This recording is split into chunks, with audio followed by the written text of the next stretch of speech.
उत्तर प्रदेश के सियासी गलियारों में फिर मची है हलचल, क्योंकि बीजेपी के खेमे में फिर से शुरू हुआ है सरकार, संघ और संगठन का चिंतन मंथन। यानी तमाम कयास और किस्सागोई के बीच जिलाध्यक्षों के चुनाव के बाद अब बीजेपी में इस अहम पद पर भी पत्ते खुलने की तैयारी शुरू हो चुकी है। नमस्कार, मैं बात कर रहा हूं यूपी में बीजेपी के प्रदेश अध्यक्ष वाले चुनाव की। नमस्कार, TV9 डिजिटल देख रहे हैं आप और आपके साथ मैं हूं साजिद अली और मैं बात कर रहा हूं उत्तर प्रदेश में बीजेपी के प्रदेश अध्यक्ष की। तो चलिए सिलसिलेवार तरीके से बताते हैं कि इस दौड़ में कौन कौन दिग्गज हैं और क्यों वो इस रेस में हैं। दरअसल लोकसभा चुनाव के बाद से ही उत्तर प्रदेश में बीजेपी के नए प्रदेश अध्यक्ष को लेकर चर्चाओं की चाल तेज चल रही थी।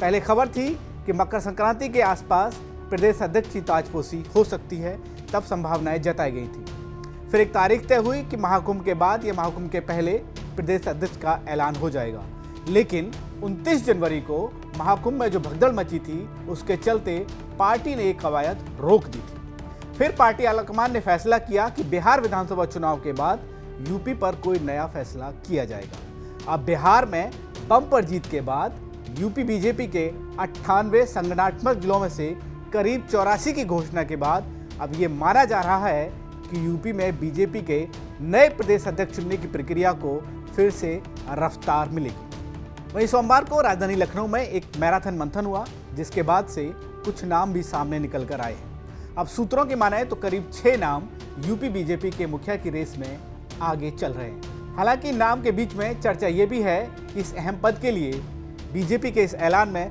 समाजवादी पार्टी के पीडीए की काट खोजने की रणनीति बनाई जा रही है। इसलिए इस कड़ी में सबसे चौंकाने वाला नाम है साध्वी निरंजन ज्योति। अब अगर साध्वी के नाम के कारण देखें तो साध्वी का नाम उस वक्त चर्चा में आया जब बिहार में बीजेपी विधायक दल का नेता चुनने की जो प्रक्रिया हुई थी उसमें बतौर सह पर्यवेक्षक उन्हें पटना भेजा गया।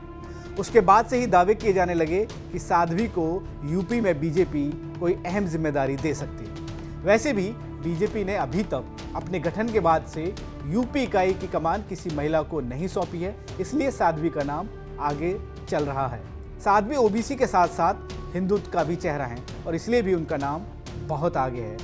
वहीं बात करें दूसरे चेहरे की तो ब्राह्मण वर्ग से पूर्व उप मुख्यमंत्री और राज्यसभा सांसद दिनेश शर्मा का नाम भी आगे बताया जा रहा है और उनको संगठन और सरकार का भी एक बड़ा अनुभव है। बीजेपी प्रदेश अध्यक्ष के तौर पर एक और ब्राह्मण चेहरा हरीश द्विवेदी भी इस दौड़ में हैं।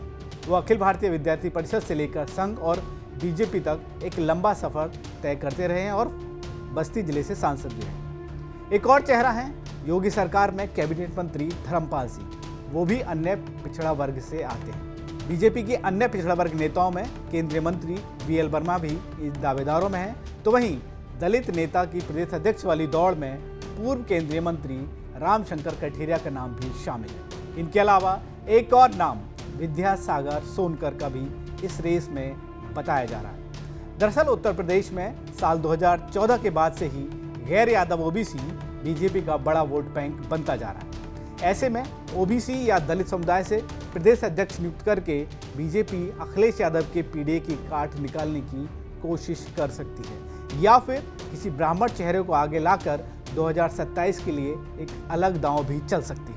वैसे भी 2027 के चुनाव से पहले यूपी में अभी 2026 में पंचायत चुनाव भी होना है। ऐसे में ये चेहरा प्रयोग के तौर पर परखा भी जा सकता है। तो इस खबर पर क्या है आपकी राय, हमें कमेंट बॉक्स में ज़रूर बताएं। बाकी तमाम खबरों के लिए आप देख रहिए TV9 डिजिटल।